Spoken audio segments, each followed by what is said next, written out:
네, 안녕하십니까. 2016년도 차량손사 시험 대비 특강 맡게 된 김기진입니다. 반갑습니다. 먼저 이렇게 이른 시간에 많은 분들 와주셔서 너무 감사하고요. 바로 넘어가도록 하겠습니다. 2014년도에 우리가 3종 대물에서 차량손사 자격증으로 명칭이 변경된 뒤 두 번의 시험이 있었습니다. 2014년도, 15년도에 있었는데요. 2014년도에는 대다수의 분들이 무난하다는 평을 많이 받았어요. 법률적인 문제, 약관 묻는 문제, 실무적인 문제 고루고루 출제가 돼서 무난하다는 평을 받았는데 2015년도에는 너무 이렇게 실무자 위주로 나온 게 아니냐라는 평을 많이 받고 있습니다. 근데 제가 문제를 봐도 그럴 말이 나올 만해요. 비전공자들이라든가 아니면 학생분들 많이 혼동을 가져오셨을 것 같습니다. 그런데 역으로 한번 생각해 보면 학생분들 같은 경우에는 이 자격증 하나로 선보사에 들어가기가 매우 수월해요. 물론 뭐 절대적이라고 표현하기는 뭐하지만 자격증 하나로 큰 메리트를 얻는 자격증은 많지가 않습니다. 대한민국에. 그러니까 여러분들 2016년도에 꼭 자격증 취득하셔서 원하는 바, 바라는 바 이루셨으면 좋겠습니다. 그럼 다음으로 넘어가겠습니다. 응시열이거든요. 앞에 좀 봐주시고요. 2013년도 36회, 37회, 38회 매년 100명씩 선발을 하고 있습니다. 근데 36회, 37회는 지금 보시면은 죄송합니다. 보통 5.7대 1의 경쟁률을 보이고 있어요. 근데 다른 손사도 마찬가지겠지만 38회 때는 무려 7.4대 1이라는 경쟁률이 상당히 많이 올라갔습니다. 그러니까 자격증에 대한 수요도 많이 요구가 되고 있지만 그만큼 학생들이 공부하는 분들이 되게 많이 늘어났다는 거예요. 그러니까 메리트는 충분히 있다고 생각합니다. 개인적으로요. 공부 열심히 해주시기 바라고요. 그러면 어느 점수대를 맞아야지 내가 이 자격증을 취득할 수 있을지 좀 한번 보도록 할게요. 37회 2014년도에 시행됐던 시험이고요. 최고점은 70점입니다. 다른 손사 자격증에 비해서 약간 좀 낮죠. 근데 여기입니다. 아이고. 여기입니다. 그리고 커트라인은 52.83점. 무려 다른 손사에 비해서 10점 정도가 높죠. 이런 현상은 38회 때도 마찬가지입니다. 최고점은 살짝 낮아요. 다른 손사에 비해서. 근데 커트라인은 53점입니다. 보통 다른 얘기로는 40점대 후반이면 합격을 한다고 해서 공부를 하신 분들은 대거 탈락을 했을 거예요.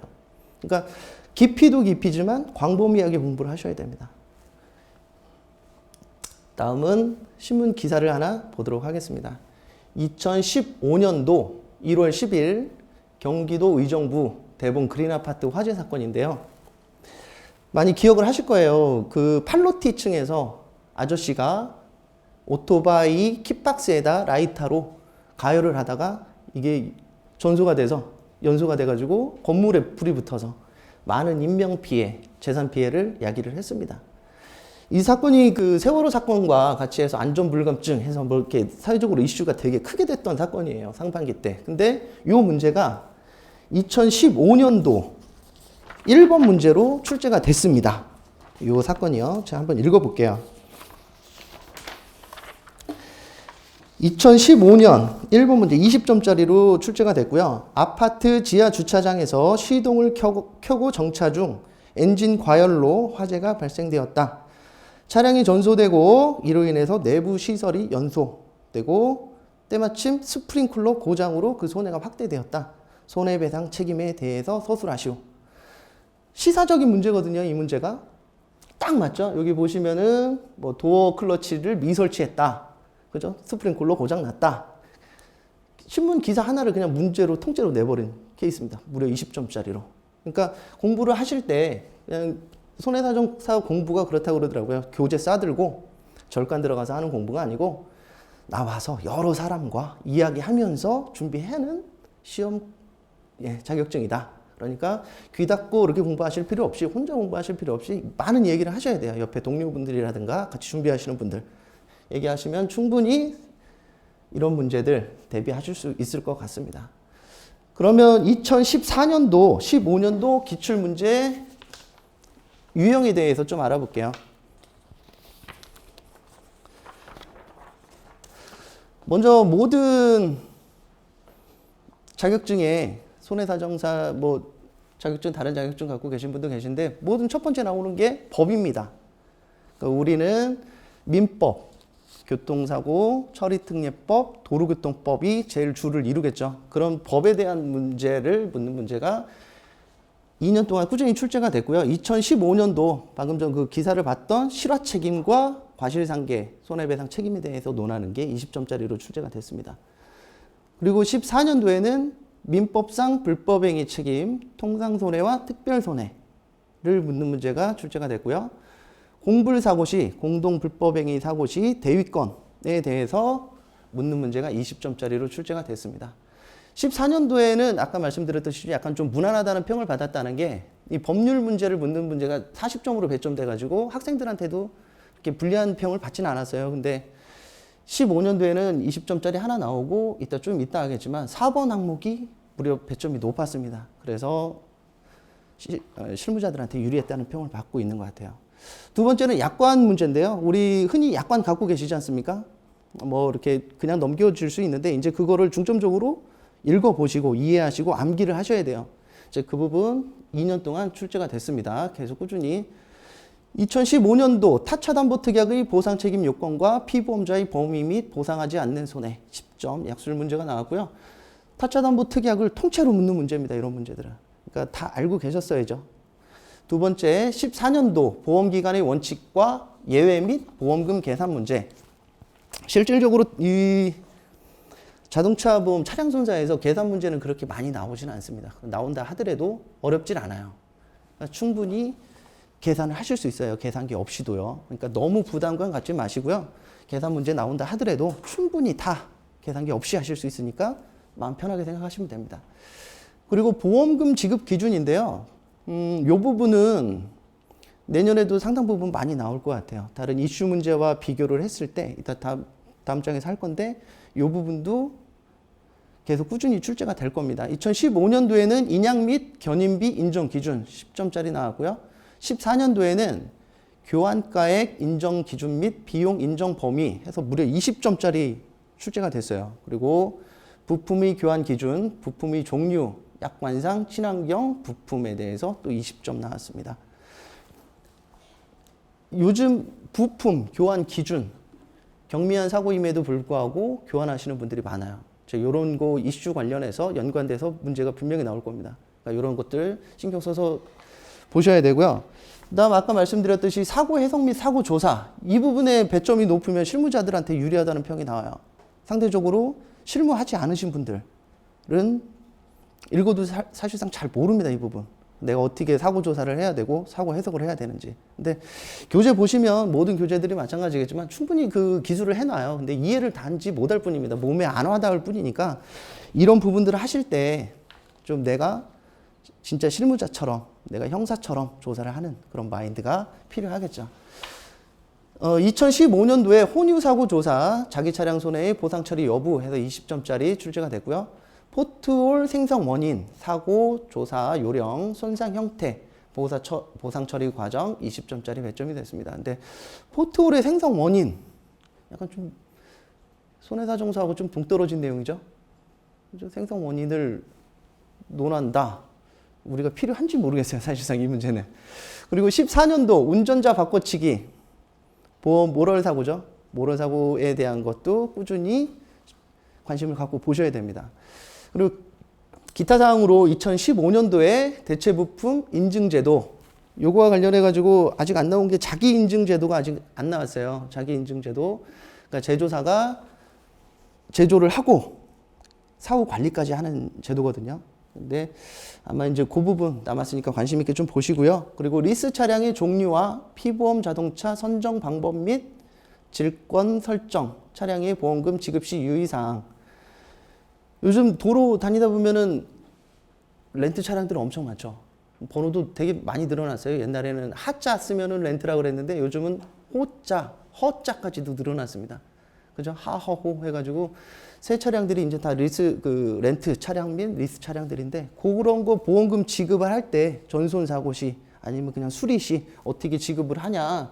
요까지 묻는 문제면은 실무 문제였어요. 근데 앞에 리스 차량의 종류와 피보험 자동차 선정 방법 그거는 사실상 보상 직원들이 알아야 될 부분인지는 잘 모르겠습니다. 그렇지만 문제에 출제됐기 때문에 관심 있게 좀 보시고 다시 나오지는 않을 것 같아요. 다시 나오지는 않을 것 같고요.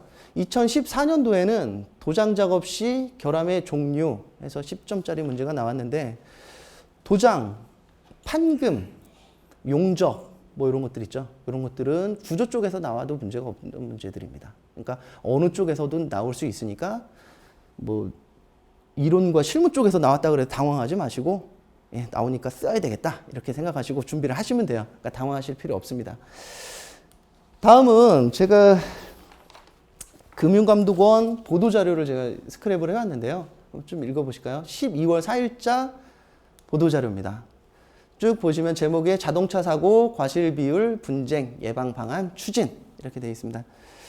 손해보험협회에서 몇 달 전에 그 자동차 과실 비율 간편 검색 서비스 어플을 개발한 거 아실 거예요. 그러니까 모든 사람들이 과실에 대해서 너무 분쟁이 많다 보니까 자동차 사고 딱 하면 과실 몇 대면 누가 가해자야 피해자야 이거부터 얘기를 한 거거든요. 분쟁이 워낙 많다 보니까 보도자료 그 금융감독원에서 이런 분쟁을 좀 예방합시다 해서 보도자료를 냈어요. 근데 과실 현장조사 여기 지금 분쟁 발생 요인 및 사례 보면 현장조사 과실 비율 협의 결정 단계를 그냥 이걸로 해서 약술용으로 나올 수도 있지만 사고 조사 파트와 연계지어서 과실 비율을 결정하는데 어떤 식으로 우리가 주의해서 사고 처리를 해야 되고 유념을 해야 되는지 이런 부분들을 같이 병합해서 공부를 해두시면 될 것 같습니다. 이슈 문제이기 때문에 아까 그 대봉 아파트 화재 사건과 마찬가지로 이슈 문제로 출제될 가능성이 있습니다. 그 다음은요, 11월 달에 나온 보도 자료인데요. 다 금융감독원 보도 자료입니다. 이것들. 이미 매스컴에서 엄청 많이 보도가 됐던 부분이에요. 여기 4번, 아이고, 죄송합니다. 여기 4번 분 있죠? 고가 수리비 특별 요일. 그럼 말이 되게 많았어요. 외제차 타고 다니는데 왜 사고 냈는데 우리들만 더 할증 더 시키냐. 잘못됐다 해서 했는데 진행이 될 것 같습니다. 그리고 내년 상반기 때까지 법제화 및 약관 개정이 이루어질 것 같아요. 그러니까 우리 시험 보기 전에 개정이 이루어지기 때문에 8월달 시험이잖아요. 개정이 될 거니까 관심 있게 보셔야 되는 사항입니다. 제가 이거는 좀 읽어볼게요. 좌측, 우측 상단에 보면 경미한 사고 수리 기준 규범화를 통한 수리비 절감 도모, 경미한 사고 발생 시 범퍼 등 부품 교환, 수리 관련 기준을 마련하고 이를 규범화하여 적용한다. 사고 접수하면서 보통 그 피보험자분들이 아우 범퍼에 기스도 안 났어 하는 사고들이 있을 거예요. 진짜 가보면 기스도 진짜 안 났어요. 잘 보고 햇볕에 비춰봐야 기스 난지 확인됩니다. 그런데 교환을 하겠대요. 주고서는 교환을 해야 되겠다. 휠 같은 경우, 헤드램프 같은 경우 고가의 부품들입니다. 그리고 휠 같은 경우에는 싸제 부품이 워낙 많기 때문에 손해액 평가하는 데서 사실상 무리가 있어요. 그런데 기스 살짝 났는데 기능상 아무 하자 없습니다. 그리고 범퍼 같은 경우에는 소모성 부품이에요. 사실상 범퍼 기스 났다고 그래가지고 외관상 문제는 있겠죠. 그걸 교환한다? 당연히 손해율 높아지고 보험료 올라가겠죠. 그죠? 규범화를 통해서 경미한 사고 발생 시 수리 기준, 그럼 도색만 인정해 주겠다. 아니면은 뭐 수리 시간, 뭐 1시간, 2시간 인정해서 정 안 되면 깨지거나 이런 것들은 당연히 교환을 해야 되겠죠. 근데 막말로 도색에 기스 난 것들은 도색만 인정해 주겠다. 이런 것들을 법제화를 하겠다는 겁니다. 규범화해서 적용하겠다. 되게 좋은 제도 같아요. 충분히 바뀌어야, 마땅히 바뀌어야 된다고 생각합니다. 그리고 렌트비 지급 기준 개선을 통한 렌트비 경감 도모. 실무하신 분들 렌트비 장난 아니죠?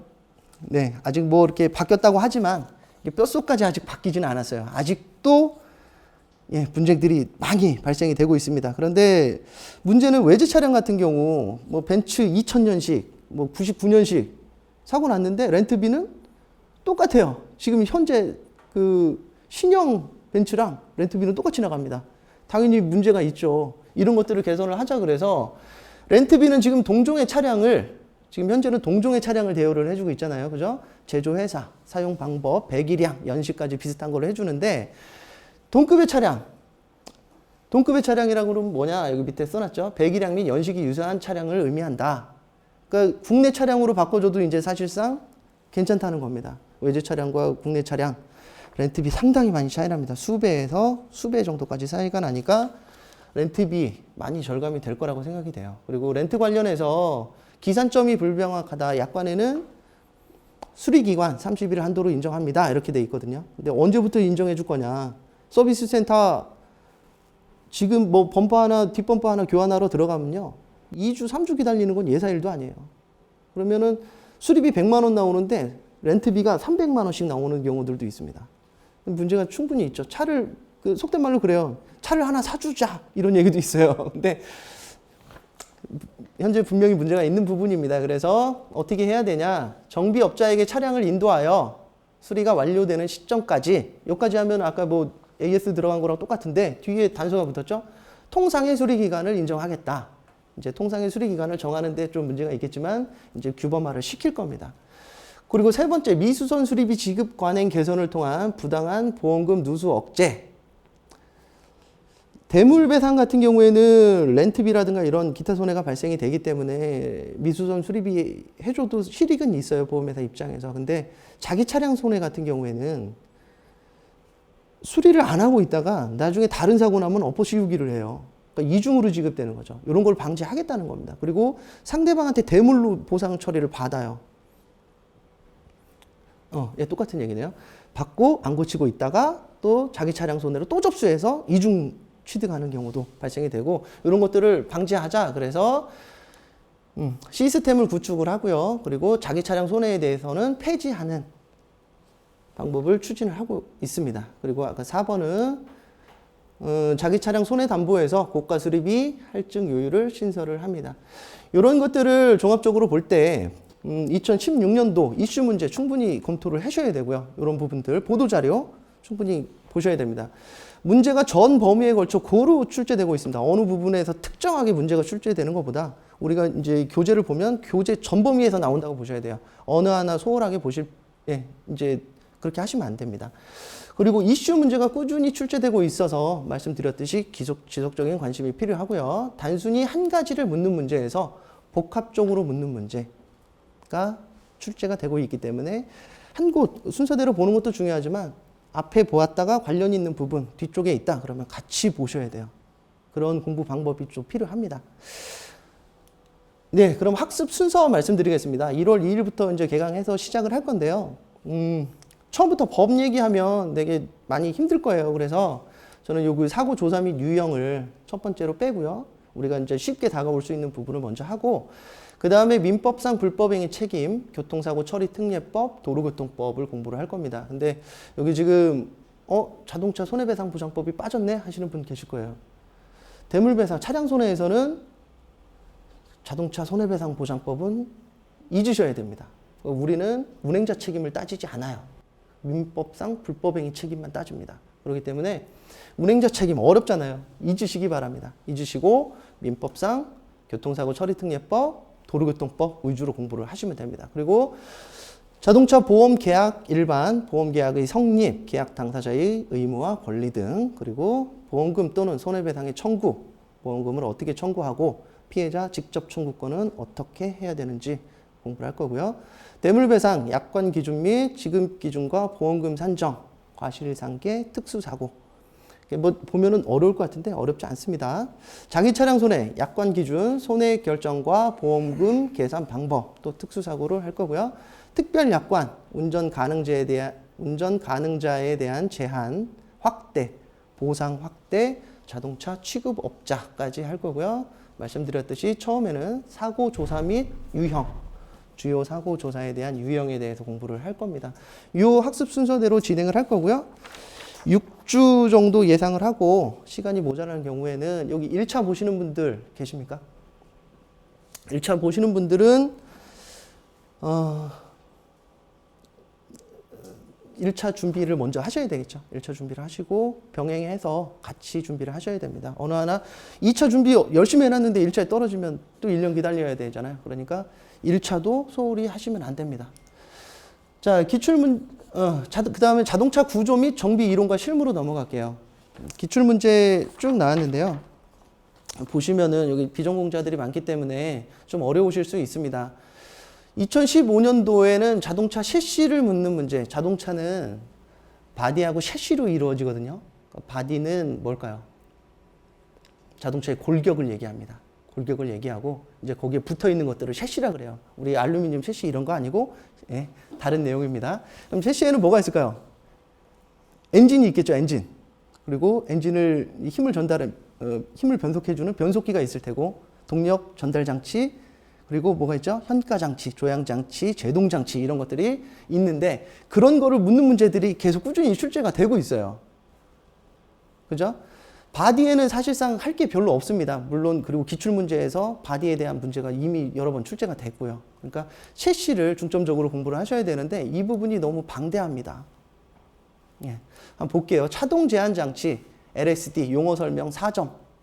그리고 휠 밸런스 용어 설명 4점. CV 조인트 용어 설명 4점. 그래서 2015년도에는 14년도, 15년도에서 문제가 총 7문제씩 나왔어요. 7문제씩 나왔고 15점짜리 뭐 3문제, 2문제, 그리고 나머지 뭐 약술 문제 이런 식으로 나왔는데 15년도에는 용어 설명해가지고 5개 용어 설명해서 20점짜리가 나왔는데 여기 범위가 무궁무진하게 확장을 시켜버렸습니다. 공부하는 범위를. 그러니까 이거는 좁아서 안 나올 거야. 내용이 너무 작아서 안 나올 거야 라고 했던 부분을 이렇게 4점짜리로 낸 거예요. 그러니까 더 방대해진 거죠. 그죠? 그러니까 공부하시다가도 내용이 작아도 약술형, 이거 용어 설명형으로 나올 수 있겠구나라고 생각을 하시면서 공부를 하시면 될 것 같아요. 14년도에는 셰시의 주요 구성장치, 기능, 역할 및 구성에서 15점짜리 출제가 됐는데요. 셰시를 종합적으로 묻는 문제였습니다, 저게. 그러니까 설마 저렇게 나올까 생각을 했었는데 다 나왔더라고요. 그러니까 아까 얘기했던 뭐 동력 발생 장치, 전달 장치, 변환 장치 뭐 이런 거 다 나온 거예요.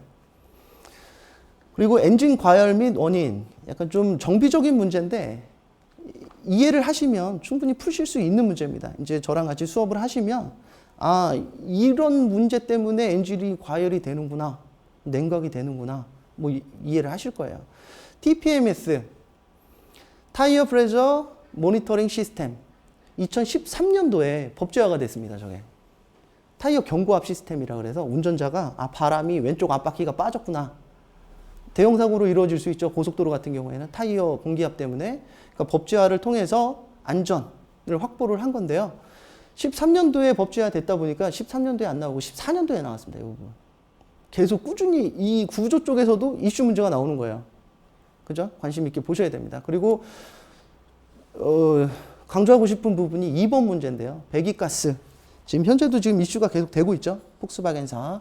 2015년도에 SCR에 대한 문제가 나왔습니다.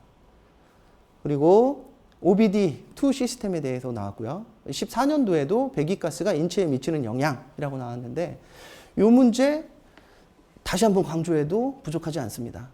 어떻게든 종합적으로 묻든 아니면 또 단편적인 문제를 묻든 또 나올 가능성이 있어요. 그러니까 충분히 공부를 해 놓으셔야 되고 현재 가장 자동차 쪽에서 이슈되는 문제 배기가스 문제다. 알고 계셔야 됩니다. 그리고 배기가스와 같이 묶어서 할 수 있는 게 친환경 자동차, 경제성, 환경성을 고려한 자동차죠. 친환경 자동차, 하이브리드. 제일 이슈가 되는 문제인데 출제가 많이 됐어요. 그전 관연도에도 한 3-4번씩 출제가 됐던 문제인데 2015년도에는 용어 설명 플러스 하이브리드 자동차의 운전 모드에서 19점 배점이 됐습니다. 중요하겠죠? 공부 열심히 주의 깊게 보셔야 되고요. 4번째 손상 진단 및 보건술입니다. 이 부분 공부하시면서 사실상 좀 소홀히 하게 되는 부분이거든요. 이 부분. 왜냐하면 이 과목 자체가 이쪽 단원 자체가 뒤쪽에 편성이 되어 있어요. 그러니까 앞쪽 엔진 막 열심히 하다가 기관 자동차에 대해서 구조 역학 뭐 이런 거 하다가 뒤쪽 딱 넘어가면은 지쳐요. 안 합니다. 근데 배점을 보세요. 상당히 높아요. 문제가. 15년도에 사고 형태에 따른 차체 손상 부위 및 충격력 작용 방향, 그리고 손상 개소, 어떤 부품이 망가지는지 써라에서 10점 나왔고요. 보수 도장의 공장 순서, 가로 넣기 문제가 나왔어요. 가로 넣기 문제. 서술형하고는 다르게 가로 못 넣으면 그냥 다 점수를 획득을 못 합니다. 그러니까 공부하시다 보면 2014년도 여기 보시면 차체 수리 시 충돌 손상 분석의 4요소, 뭐 밑에 보면 3요소 해가지고 뭐 3요소, 4요소, 5요소 뭐 이런 것들이 있어요. 교재를 보시면 이런 부분들 가로놓기 문제로 준비를 하셔야 돼요. 이거는 쓰면 맞는 겁니다. 그러니까 점수 얻기 좋겠죠. 그죠? 정지 거리 산출식 유도 해서 15점이 15년도에 나왔는데 도로교통 감정사에서 나오는 문제들이에요. 저런 문제들이 사실상. 근데 그 짧은 시간에 유도를 해라. 어떤 손보사 지금 현업에 계신 분들이 그러더라고요. 이 문제 나올 뭐 예상을 했었다라고 하시는 분들도 계신데 저는 깜짝 놀랐습니다. 솔직히 저런 걸 유도를 해라 문제가 나올 줄 몰랐어요. 근데 공부를 하시고 다시는 안 나올 것 같아요. 제 생각으로는. 예. 그리고 논리 용어 설명해서 4점짜리 있었고요. 14년도 용접 분량의 종류 해서 15점 나왔는데 아까 그 대물 이론에서 도장 분량 나왔었죠. 그러니까 한 개씩 나온 겁니다. 여기. 어느 쪽에 나와도 이상하지 않다. 공부 양쪽에 다 해놔야 된다. 그죠? 차체 수리, 충돌 손상 분석의 4요소, 차체 수정의 3요소, 그래서 괄호 넣기 문제 준비하셔야 된다. 말씀드리고요.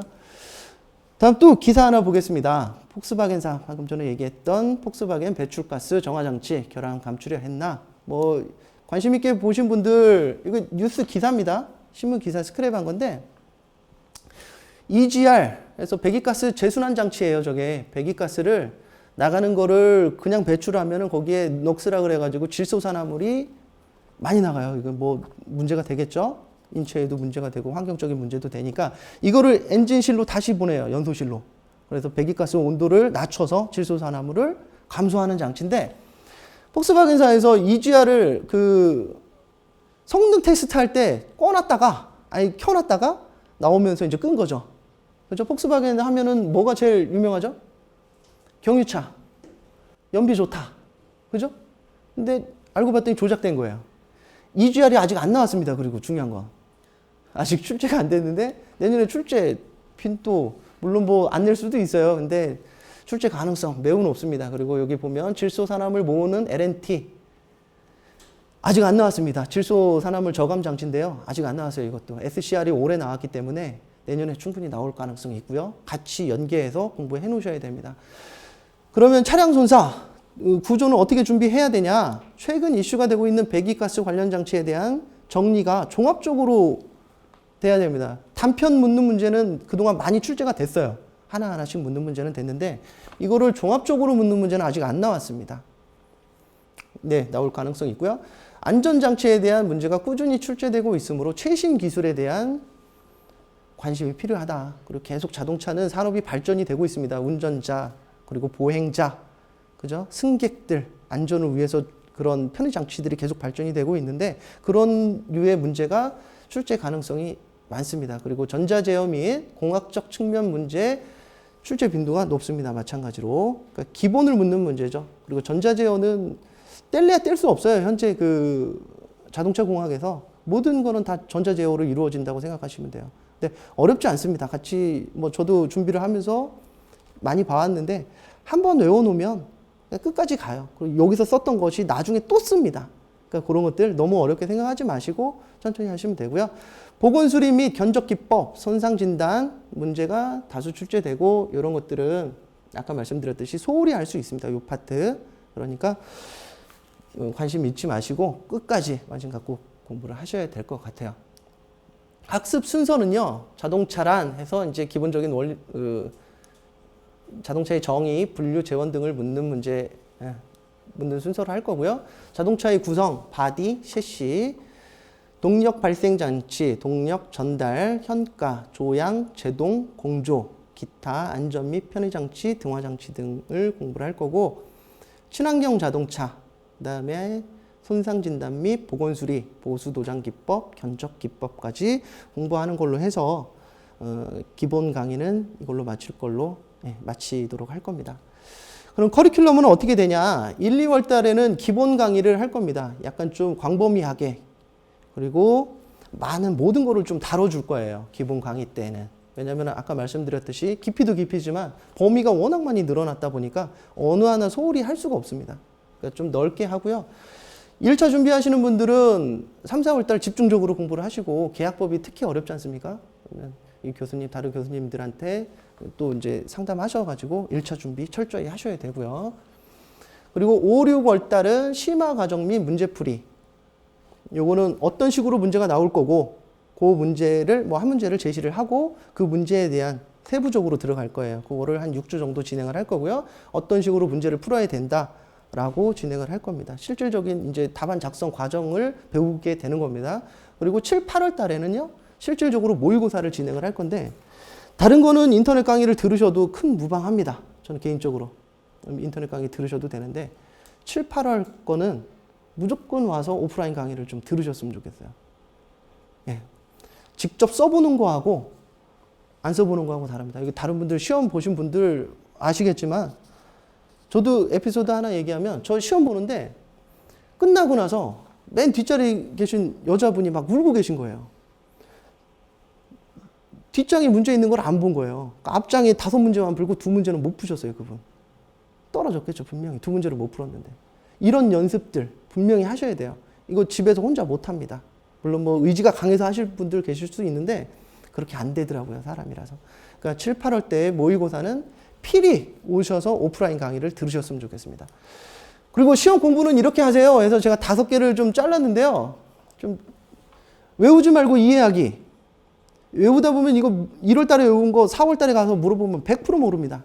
근데 1월 달에 원리를 이해하신 분은 4월 달에 가서 물어보잖아요. 원리 알고 계세요. 그러니까 외우지 말고요. 이해를 하십시오. 그리고 공부는 마라톤 느낌으로 해야 된다. 1, 2월 달 2달 동안 공부해서 기말고사, 중간고사 준비하듯이 하시면 이거 승산 없어요. 공부하다가 한 3월 달, 4월 달쯤 되면 지쳐서 또 못 하시는 분도 계세요. 근데 그때 포기하시면 못 답니다. 내가 한 일주일, 한 달 동안 방황했다 하더라도 포기하지 마시고 다시 일어나세요. 마라톤입니다, 이거는. 그러니까 나 이번 주 술 많이 먹어가지고, 포기할까봐 이렇게 하지 마세요. 절대로. 예, 다시 일어나시면 충분히 가능합니다. 그리고 짜투리 시간 활용하자. 여기 다 출퇴근 하시는 분들이니까 지하철, 운전하시면서도 틈틈이 보시고, 강의 들으시고 하셔야 돼요. 계속. 놀면 안 됩니다. 8달 동안은. 그리고 금융감독원, 손해보험협회, 카페 활용하자. 이렇게 돼 있는데요. 아까 말씀드렸듯이 혼자 하는 공부가 아닙니다. 이거는. 좀 많은 정보가 있을수록 나한테 유리해요. 그러니까 카페는 어떤 카페인지 아시죠? 예, 다들 제가 말씀드리기는 뭐하지만 카페를 활용하십시오. 그리고 손해보험협회, 협회지가 나와요. 손해보험협회가 나오는데 들어가면 PDF 파일로 다운받을 수 있습니다. 그러니까 그거 좀 관심 있게 보시고요. 금융감독원은 아까 말씀드렸듯이 보도자료들이 계속 나오고 있어요. 그러니까 우리가 관련된 부분들, 자동차에 관련된 부분들은 계속 자료를 모으셔서 읽어보시면 좋을 것 같습니다. 그리고 휴가는 내년에 꼭 간다는 심정으로 공부하셨으면 좋겠어요. 이 시험이 8월 말에 있다 보니까 남들 휴가 다 가는데 나는 혼자 도서관에 가서 공부하고 있다. 내가 뭐 하는 짓일까? 이런 생각 하지 마시고 올해 못 갔으니까 내년에 더 좋은 데 가야 되겠다. 떨어졌는데 좋은 데 못 가잖아요. 그죠? 그리고 이 자격증 시험이 되게 웃긴 게 8월 달에 떨어지잖아요. 진짜 못 봤어. 근데 날 풀리려고 생각하면 또 생각납니다. 자격증. 또 공부하세요. 한 1월 달 되면 또 시작합니다. 또 못 가요. 언젠가는 따셔야 됩니다. 예, 그래야지 풀려요. 그러니까 2016년도 공부해서 꼭 합격해서 웃는 얼굴로 뵀으면 좋겠습니다. 네, 감사합니다.